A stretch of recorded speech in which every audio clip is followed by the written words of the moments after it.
কৃষ্ণ দুর্গা কিংবা কালীর পর এবার বিজেপির কার্যক্রমে গণেশ পুজো। কোনো রকম ফাঁক, সিদ্ধিদাতার আরাধনায় কোনো ফাঁকই রাখতে চাইছে না পদ্ম শিবির। সিদ্ধিদাতার আরাধনা করে 26-এর আগে সিদ্ধি লাভে তৎপর গেরুয়া শিবির। এবং আজকে 3টি গণেশ পুজোর সূচনা অনুষ্ঠান, বিরোধী দলনেতা যাওয়ার কথা রয়েছে। আর এরই পাশাপাশি আগামীকালও রয়েছে, আগামীকালও একাধিক গণেশ পুজোর অনুষ্ঠানে যাওয়ার কথা রয়েছে বিরোধী দলনেতার, একই সঙ্গে রাজ্য বিজেপির সভাপতি শ্রমিক ভট্টাচার্যেরও। আমরা একটু জানি, এই মুহূর্তে সরাসরি অয়ন ঘোষাল আমাদের প্রতিনিধি রয়েছেন আমাদের সঙ্গে। অয়ন, এই যে সিদ্ধিদাতার আরাধনা সাড়ম্বরে বিজেপি যে পালন করছে, সেক্ষেত্রে বিরোধীরা বলছে যে 26-এ নির্বাচন, তার আগে সিদ্ধি লাভ করতে চাইছে, ভোট বৈতরণী পার করতে চাইছে বিজেপি। তুমি যেখানে রয়েছে, শুভেন্দু অধিকারীরও আসার কথা রয়েছে। কি আবহ, উদ্যোক্তারা এই বিষয় নিয়ে কি বলছে?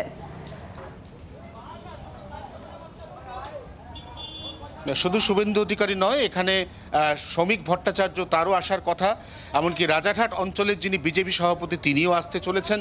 এবং সব মিলিয়ে এই যে মণ্ডপ, এই যে আবহ, এই যে সজ্জা এবং তার সঙ্গে এই যে এতগুলি ঢাকি, এখানে শুভেন্দু অধিকারী এবং শ্রমিক ভট্টাচার্যকে তারা সাদরে আমন্ত্রণ জানানোর জন্য ইতিমধ্যেই তৈরি রয়েছেন। এই আবহ কোথাও না কোথাও বলে দিচ্ছে যে এই পুজো শুধুমাত্র নিছক গণেশ পুজো নয়, যে কথা বারবার আমার সহকর্মী মৌমিতা চক্রবর্তী কিছুক্ষণ আগে বলছিলেন। এটা হচ্ছে এই পুজোকে কাজে লাগিয়ে কোথাও না কোথাও এখানে জনসংযোগ বৃদ্ধির চেষ্টা।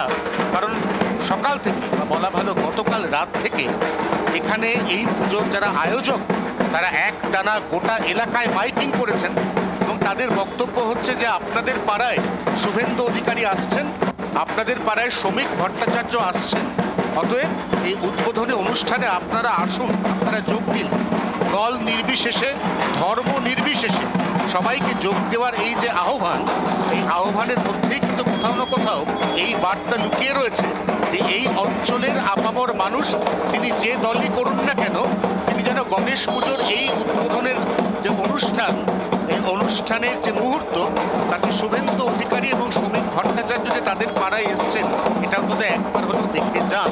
এই যে আরতি, এই যে বার্তা, এটাই কিন্তু কোথাও না কোথাও রাজনৈতিক বার্তা বলে মনে করছে রাজ্যের শাসক দল তৃণমূল কংগ্রেস।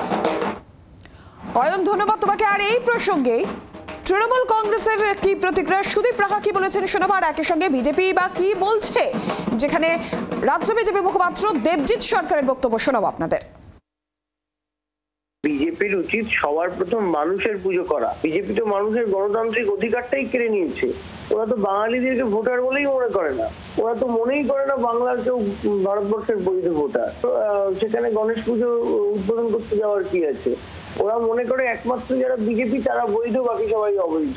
গণেশ পুজোই করুক, মহাদেবের পুজোই করুক, মা কালীর পুজোই করুক, রামচন্দ্রের পুজোই করুক, বাংলায় শিখে ছেড়েনি, বাংলায় শিখে ছিড়বে না। ঈশ্বরের আরাধনা করুন, ঈশ্বরকে হাত জোড় করে প্রণাম করে বলুন সুমতি দাও, চৈতন্য দাও, বাংলাকে চিনতে দাও, মানুষকে শ্রদ্ধা ভক্তি করার শক্তি দাও। বিজেপি আসলে চারিদিকে ভগবানকে নিয়ে রাজনীতি করতে গিয়ে ভগবানের অভিশাপে বিজেপির আজকে এই অবস্থা।